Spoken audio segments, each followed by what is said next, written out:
Hello, and welcome to Ask an Archaeologist. I'm Paul Duncan McGarity.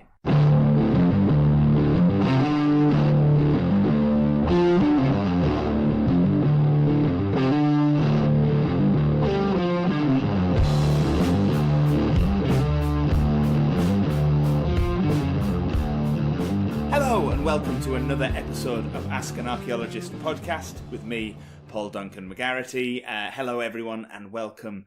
This is a question and answer podcast where we will be taking some of your queries from off the internet and, trying our best to answer them. First of all, quickly, I've got to say I managed to get into the statistics for the podcast, and I want to say a particular hello to everyone who's listening all over the world, because there are some people listening in places that I did not expect to have an audience. So first of all, hello to Saudi Arabia, Iran, Iraq, America, Canada, Ireland, France, Australia, Japan, some people in Malaysia, Pakistan. It's just lovely to have everyone from everywhere listening. Thank you very much indeed. It is.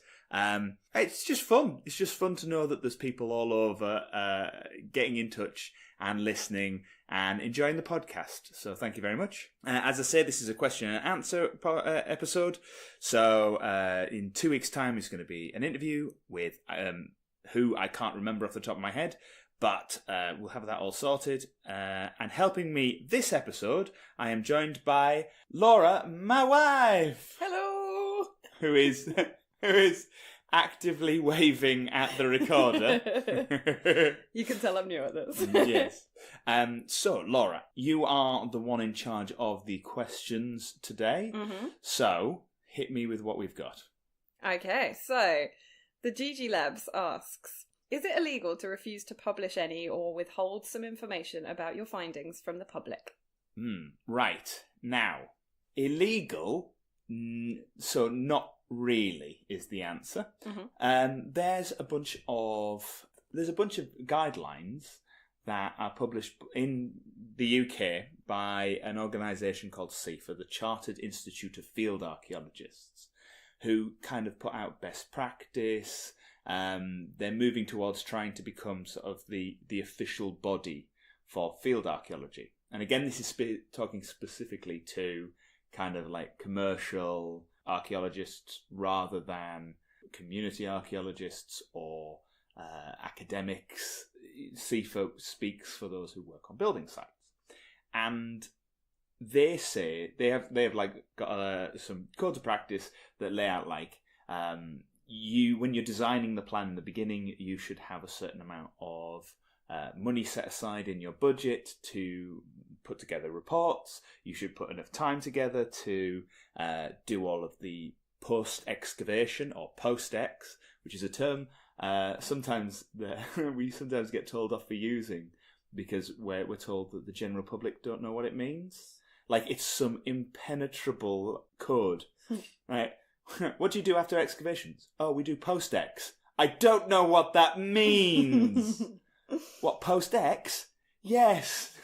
Is it after we finished with the X-Men? I don't know. But yes, you've got to put a certain amount of time away for your post-ex. What else is it? Yeah, so it covers all of those bits and bobs. However, they are just guidelines from a professional body. They are not necessarily legal requirements. And you can see that sometimes it doesn't work out because what will happen is this only happens occasionally and has, isn't sort of the standard, but there have been instances where there have been big infrastructure jobs where the excavations have all been covered under one contract. But then what they do is when they get to the post-excavation phase, they re-tender the contracts out and they hire a different archaeology company to write the reports and to do all the things, which is really hard to do. I've never understood why they would do it that way, because it basically means that you haven't dug it, you haven't seen any of the stuff coming out.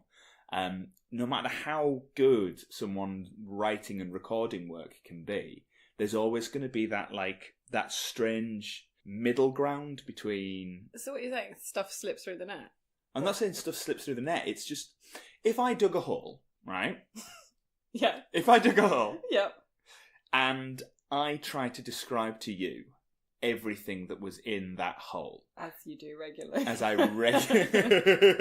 regularly do.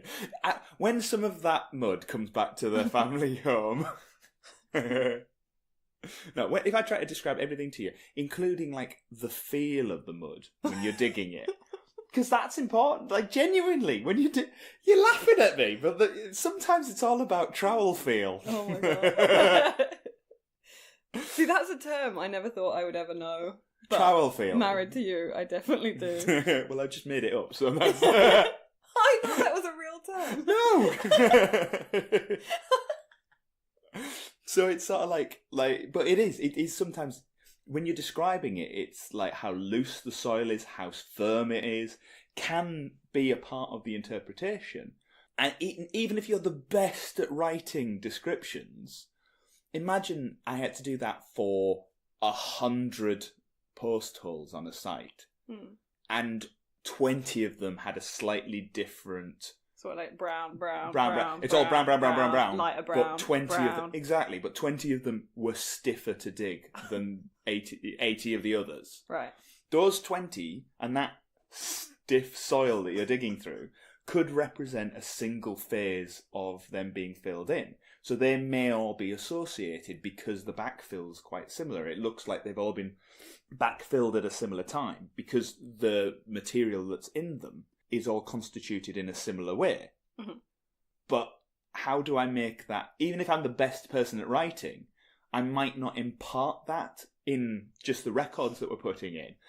So someone else who's never seen any of these post holes just sees brown, slightly different brown, and their interpretation might be different. How you've described it might be slightly... And like I said, this is a very small number of sites where this occurs. But it has occurred. Right. And it shows you that even having a legal requirement, we don't have necessarily a strict set way that it goes through the process. So there's sort of like a loose kind of idea that you should do it. And there's these guidelines of how you should do it. But you're not going to have your feet held to the fire if you do it wrong. Except that there are external bodies who monitor how sites are being excavated and how the follow-on work is done. What, like an auditor? Like an auditor. Like English Heritage or Historic England will come on sites and they'll say, we want you to do this, we want to see a report of this kind of nature of it, and, we'll want it recording to a certain standard. County archaeologists, similarly, will want to, will have a certain input into it to say, we don't think this is up to the standards that we expect of a site of this nature, and we'll, send it back and make sure that it comes through. So, there are checks and balances to make sure it comes in.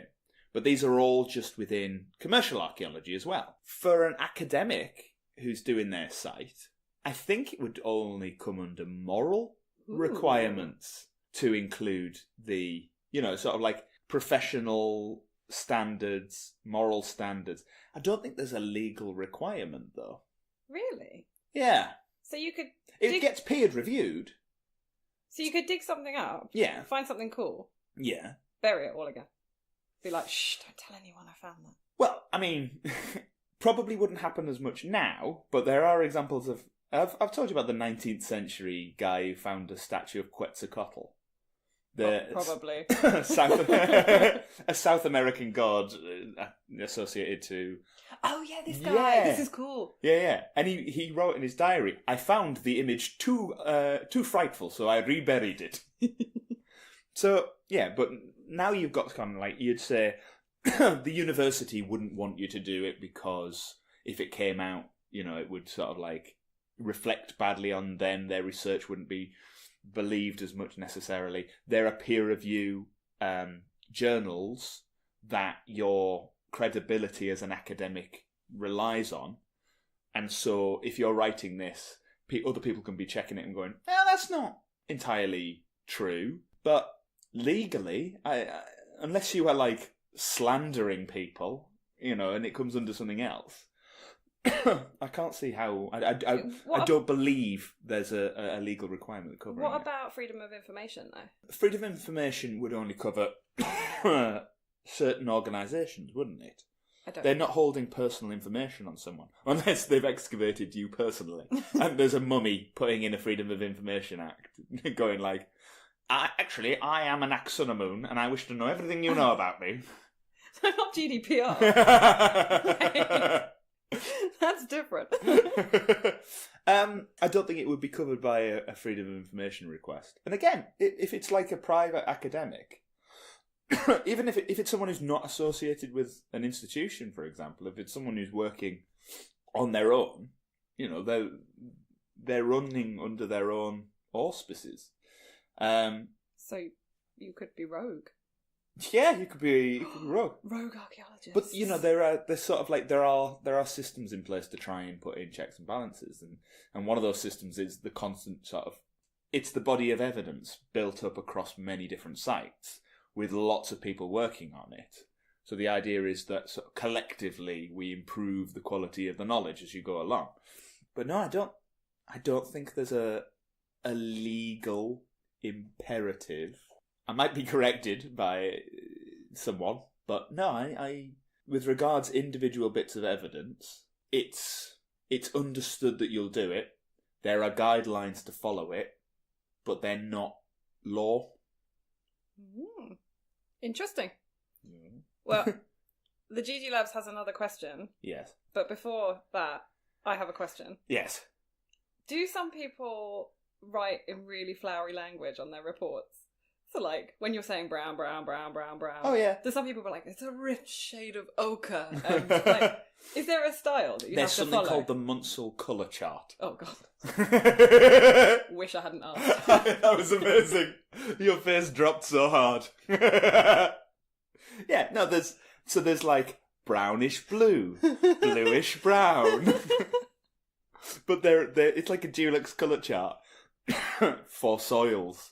And also there's certain terminology that you would use to describe the texture of the sediment, which is like sandy clay, clayish sand, which mean different things.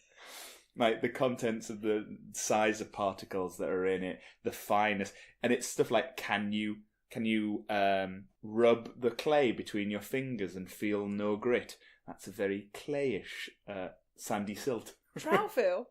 Trowel feel, yeah, but in your mouth feel. But yeah. So the Munsell colour chart. Oh, lovely. We'll decorate our house like that. Oh, if you want, in all the shades of clay. So the GG Labs, the second question they ask is, what are the biggest inaccuracies you found within Indiana Jones or Hollywood archaeologists that don't involve fridges or punching Nazis? The fact that he has no academic rigour whatsoever. Like, he might be doing lectures and stuff, but he's never been seen photographing anything, recording anything in situ. He's a grave robber. He's not an archaeologist. I know. I was shocked when I got to university and realised you couldn't just run into it. And he destroys so many historic sites. Like, what's it called? They're filming at Petra, aren't they, for the third movie? Not Raiders of the Last Ark, Last Crusade. That's Petra they're at, which is a real archaeological site. But if you were to, it's not Petra in the movies. But if you were to just extrapolate what he's doing, he collapses a temple. He collapses Petra. The fourth movie that didn't happen. Actually, if you go through them, right. So, Raiders of the Lost Ark, the Ark of the Covenant is. Oh, that's probably why I asked the first question about a legal requirement to publish, because they just lock that in a big warehouse and don't mention it again. The second one, well, that's actually quite a good bit of sort of like community archaeology, because like the local community's like, we have lost our stones and we'd like them repatriated. And unlike many museums in the West, they go, oh yeah, of course, yeah, we'll put these back where they belong, but only because they are used by the death cult of Kali And Unleash Untold Havoc. Unleashed Untold Havoc, yeah. Third movie, Petra collapses, and the Cup of Christ falls into a ravine whilst an old man waves. I don't know why that's in there. And in the fourth movie, the entire temple collapses in on itself as a spaceship leaves out through the top. So I think a big problem is he destroys a lot of what he touches. Oh yeah, he sets all the traps off in the first temple of Raiders of the Lost Ark. Oh my god, he wrecks so much stuff. He is the worst. He smashes through the floor of a library, burns a crusader's last resting place. He's really awful. Yeah, but sexy, right? So. Yeah, he's a little bit sexy. Right, so next question. Actually, there's a few that are quite similar where people are asking sort of what things are. So I'll have to show you some pictures and stuff. Okay. And also, I don't think I can properly pronounce anyone's name, so apologies in advance. Just further proof that we have quite an international audience. We have some exciting new names to be asked. I am really sorry to all of these people for what I'm about to do to your names. So the first one is from George Taquito. He says he has a question about what these Google Maps could be. He stumbled upon them along a mountainous region where there's very little civilization nearby, and there are probably thousands of these circular or angular structures. Right. Do you want me to show you these? Yeah, have a look at the pictures. Just describe them. It's a range of various different satellite images. One of them looks quite identifiable, possibly as a square settlement structure because it's got quite a few sort of little homesteads in it, so it looks like it might be a walled structure.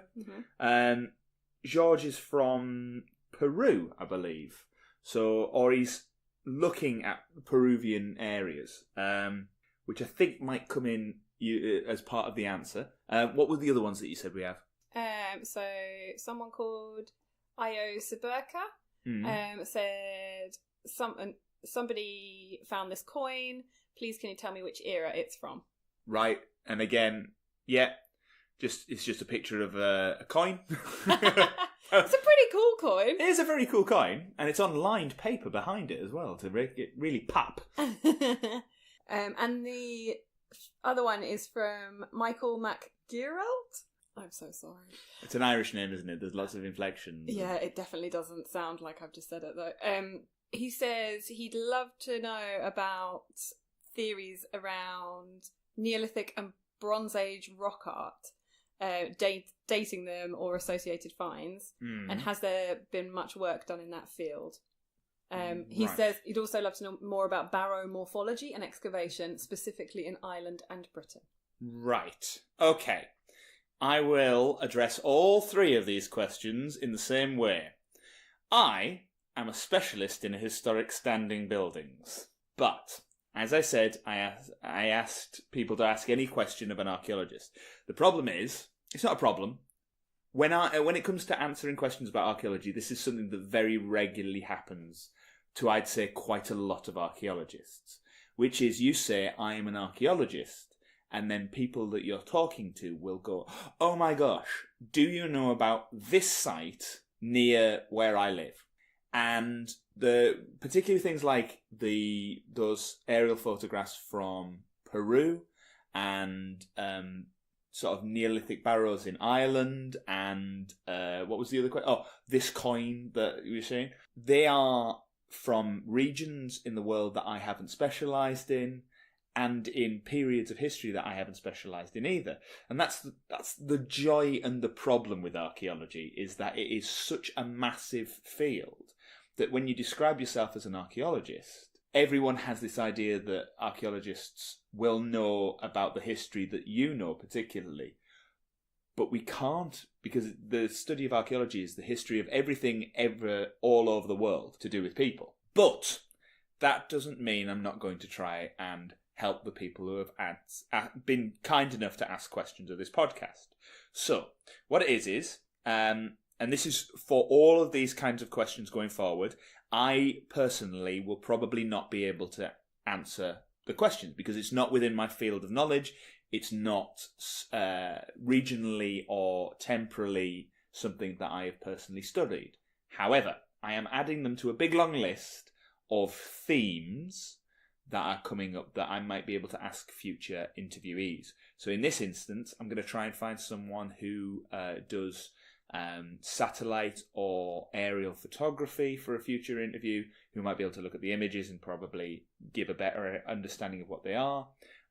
Similarly with the baromorphology, I'll try and find someone who has studied baromorphology and we'll do a special episode on their interest in it, why they study it and what they found from looking at those objects. So what I'm going to say is, please keep sending in questions like that. They're cool, they're exciting, and they show me what you're interested in as an audience. But the problem with them is I personally won't be able to answer them. And it makes me sad that I can't. So what you're saying is you don't know everything. Oh, yeah. Weirdly. What? I know I put it in the vows. Actually, that ties in really nicely with another question that's come up on Twitter. Yeah. And that is, how do you narrow down your interests into a single subject, which you spend years studying for a degree? And then I think this person called Madame Anthropologist might be going through some kind of crisis of choice because she's asking for myself, she says. So this is a personal question. She wants to know how to pick the... Well, I could probably say that by what I went through when I was at uni. Because when I went in, I was absolutely guaranteed 100% going to become a Mesoamerican expert.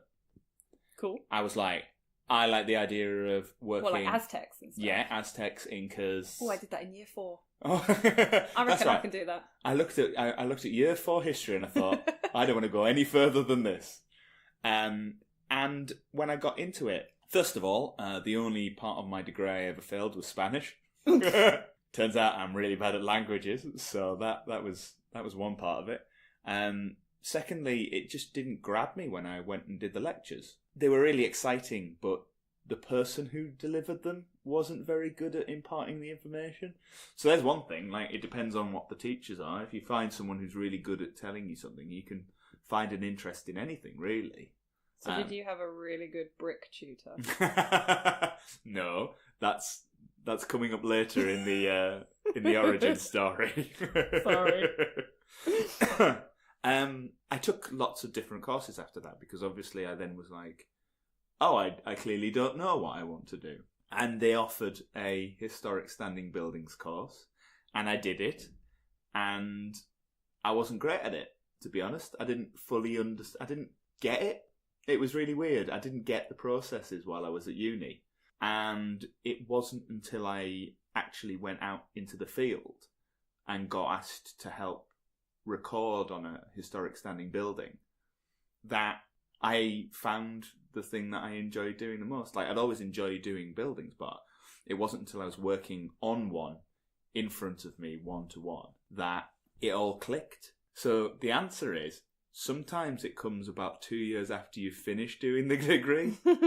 Yeah, I never narrowed it down. I didn't narrow it down. And I got into doing commercial archaeology because I like the idea of doing lots of different periods. I like the idea of doing everything from prehistory all the way through to World War II.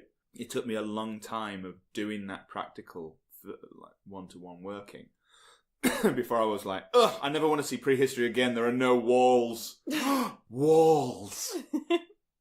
But at uni, yeah, I tried everything. I did human remains. I did the archaeology of war. That was a fun course. Grim. I did African archaeology, which is great, but also probably that's when I really think about it, that is a fully vague title for an entire continent. But it was sort of medieval to post-medieval, which is another term we're not supposed to use. Why not? People apparently don't know what post-medieval means. I don't really, and I did history at uni. So you know the medieval period? Yeah. Post.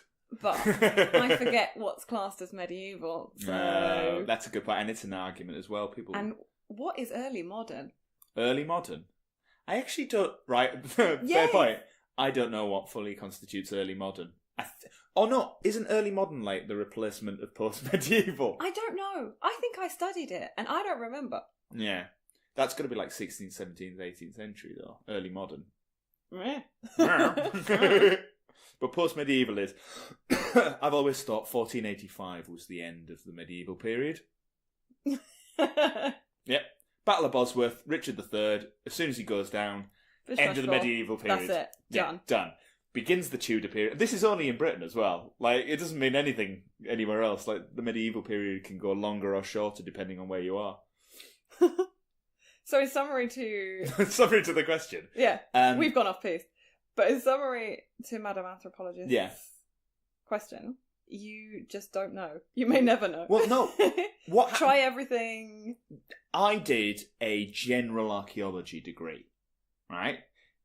When you're studying, when you're there, you have the opportunity to, within that, or I had the opportunity within that, to look at lots of different areas.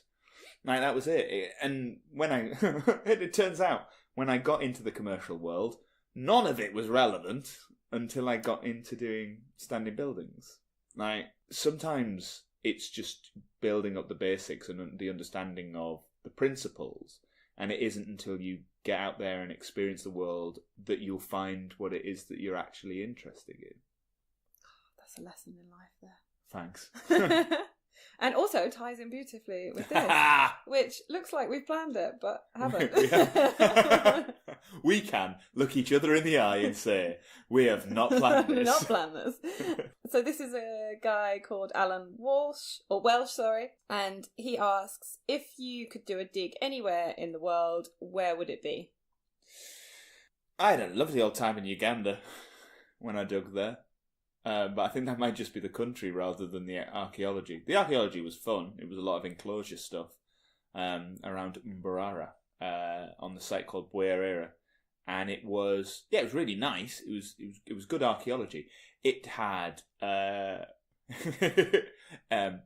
the mounds that made up the site were all made of cow dung, which when cow dung breaks down in the sort of the environment that we were in. It is impossible to tell layers apart. So it was brown. It was brown all the way down. More than that, sometimes you'd come in back from doing a trench, like you'd leave a trench open overnight, and one morning we got back and the soil was moving at the bottom that we'd left it. What? Yeah. And just a really massive frog had fallen into the trench overnight. I thought it was buried. What, you thought something was... Buried alive. And all of our trenches, every trench we opened, you'd get to a point where you'd be digging and then like a void would collapse in. And normally, when you're digging in London or something like that, a void is an exciting thing to find. Yeah, because a void means that something existed in the ground that kept the soil out, that, supported the sides of it. And that could be things like the inside of a skull, a bucket, just anything like... When you find a void, you're like, why isn't there soil in here? What stopped the soil? And that's that can be quite exciting. If you find a void, when we were doing it in Africa, it was, you've just accidentally dug into a termite mound. Run! Yeah. Now, basically. If I've learned anything from Indiana Jones, it's... Termites. Run. Eat people. But I'd say that's... But again, that's more because I liked being in the place. If I could dig anywhere in the world... See, for me, it's less digging. I think standing buildings is my favourite thing. So, I'd have to say, what building would I like to record? Or would I like to work on? I think I'd like to go back to the Tower of London. Or something like... No, that's not true. I'll tell you what I'd like to do. I'd like to do a bunch of Victorian play... I can't remember which playhouse it is at the moment, but they're just... Oh, which theatre is it? This is going to annoy me. I'm sorry, You'll have to Google this afterwards yourselves because I can't remember. But there is a Victorian theatre in London at the moment where they are refurbishing all of the old hydraulic stage works that made it all do all flips and like it would tilt the whole stage forward 45 degrees. What? Not Alexandra Palace? Is it? No, it's the Theatre Royal. I think it's the Theatre Royal, and they're going to run it for like one performance or a week or something like that. They're going to run all the hydraulics, and then they're going to take them out. What? It's the last hurrah of this theatre gubbins. What are they going to do with them? They're going to go to a museum of theatre gubbins. But not do anything? No, they're not going to be running a stage anymore. Basically, my understanding was there's been a floating stage over the top of the the previous Victorian standing because basically the hydraulics were too old, they weren't right for purpose. They were just... They're 100 years old, and they don't match modern theatrical and safety standards. So they've gone in and they've refurbished it to a point where it can have a last hurrah. Basically, they're going to make the stage do loads of flips and everything, and then they're like, and that's that. Very cool. And then they're going to remove it all, replace the stage with whatever they're going to replace it with, and it's going to live in a museum of historical stuff. Along with all of the star traps that they took out. What are they? Star traps? Oh, they're the best. Star traps are like... You've seen... They look like... what's the best way of describing it? They look like the mouth of a sea urchin. If you know what I mean. Like, like the... I can't say I know what like that the looks beak like. of an octopus, if you were imagining it. It's again not massively sure. It's a circle made of wooden triangles. Okay. And they're hinged at the outside, at the long edge of the triangle. Okay. Oh, okay. With leather. So they flip up. So they flip up, all at once. So you like a star. Like a star. A star would have been a better analogy. I mean, I like the beak of an octopus. But what they would do is they'd have a platform underneath it that had a counterweight. And the actor would stand on the platform and they'd release the counterweight that was supposed to be just a bit heavier than the actor. And it would fire them up out through the star trap. So it would be like you would burst onto the stage. Yeah. But the problem with them was, if you got the weight wrong, you could fire someone far too high or not high enough, and then they'd fall back and the star trap would catch their legs. The spikes. The spikes, exactly. So then, or if you hadn't locked them properly, people would be walking along the stage and just disappear down the star trap. So they all got taken out, and they're in museums now. Okay, I'll let them be in museums. So there you go. I think, so to answer your question, I would like to record loads of Victorian theatres. I think they're great. They're really cool because they've got they're this wonderful mix of massively grand public arenas where all the audience is supposed to be sitting, and it's kind of like someone's idea of what opulence is, but all they've got is a tin of gold paint. Like, you know what I mean? Like, we need gold on everything. And like, what, gold leaf? No! Spray paint! Will you be able to see the splodginess? Yes! We're going to do it with thick brushes so it can be done quickly. And all of the seats will be red. Red velvet? No! Just red! And so that kind of like side of things. But then when you get to the backstage, they're always bare bones, small kind of dressing rooms that are quite cramped because they're trying to save space, and big technical areas and all that sort of stuff, and the tunnels that run underneath. It's a really interesting separation of space to create only one aspect of it that's supposed to be viewed, and everything around it is supposed to make that one theatrical area work. Yeah. Actually, you just reminded me, you once said to me that you really like transitional spaces. Yes. Like, between the bits that aren't supposed to be seen. Like, no, we'll just say this.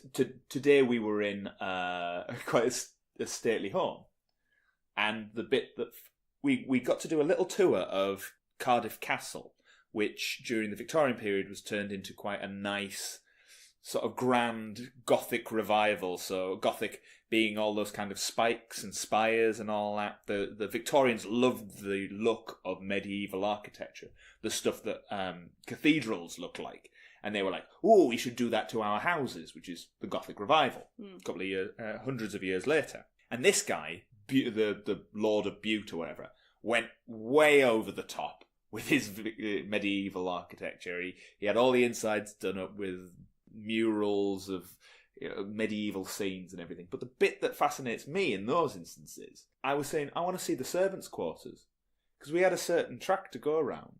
But how much more exciting is to see the little tunnely bits where whoever it is who's doing the cooking in the kitchen has to walk through to get to the serving space. Because the serving space and the library and everything is meant to be seen, but it's the transitional spaces, the bits where you're moving from one grand area to another, that aren't necessarily on display, that you see how everything else works and how it all connects together. And it's far more exciting. Much more real. Yeah. Like where the real stuff happens. Yeah. It's rather like we only put certain stuff on like Instagram. Or Yeah, exactly. Exactly. Public facing image versus what actually happens or what. Yeah. I genuinely think like the number of tours of sites where someone like it'll go, and of course these were the toilets. And they're included on it. And I don't think it's a conscious decision that every historic building eventually gets you to the loo. I think it's even Buckingham Palace. If you do a tour of Buckingham Palace, there is like Charles I's walking toilet. Walking toilet? The toilet doesn't walk. Oh, I thought someone walked around behind him. It's like his travelling toilet. Yeah, it's like a box that you can lift the lid on, and it's when he's off touring. And I genuinely think it's a subconscious thing that in those instances, the toilets get included on the tour because it's the bit where you can go, everybody poos. It's like, it's such a normal activity that you go into like a banquet hall and it's just dripping in carvings and Italian marble and these incredible architectural styles. And it's so far beyond where a normal person would have dinner to be almost an entirely different space. Because the purposes of someone having let's say in a farmhouse, the dinner table is the focus of your food, but the room isn't necessarily a display piece. It becomes functional. It becomes the different things that you want it to be warm, you want it to be cosy, you want it to work as a space. Your priorities are different. If you have a grand banqueting hall, the main priority of that place isn't necessarily the food. It's telling whoever's in there, it's like, look at me. Yeah, exactly. And then the food becomes a different thing as well. It becomes not just something to get you through work. It becomes an extension of the theatre of the room. So what you're saying is you want to study like Real Housewives of Real Housewives of medieval England up to 1485 and then no more. So I think that's it. Is that all the questions we've had? Well, thank you very much, Laura. Thank you so much for doing that. Otherwise, it really is just me chatting on my own. Me? How did I say me there? It's gotta be me. It is just me chatting on my own, and I think people appreciate hearing other people's voices, particularly when I go off on one. I've got someone else to look at me going... That's alright. We chat about this stuff enough anyway. You might as well record it. Fantastic. Like I say, please keep sending in the questions. I will do, as always, my utmost to answer them. If you have any particular people or themes that you would like me to cover in future interviews, as I say, send those in as well. They're always useful. It helps me put this podcast in a direction where I know I'm answering the things that you want to hear about. It's the main purpose of it all. Is there anything else I need to tell them? If you are listening to this in time, go to the Leicester Comedy Festival website, and if you're in the area, type in Paul Duncan McGarrity, A Practical Guide to Attacking Castles, where you can purchase tickets for my show at the Leicester Comedy Festival, which is taking place in February on the 22nd at 9 p.m. In a venue that you'll be able to find out from the website, because I can't remember the name of it. Oh, man. I'm going to be so rich, Laura. So rich. Anyway, thank you again for your time. Thank you for listening, and thank you to everyone who has asked an archaeologist. Bye-bye. Bye.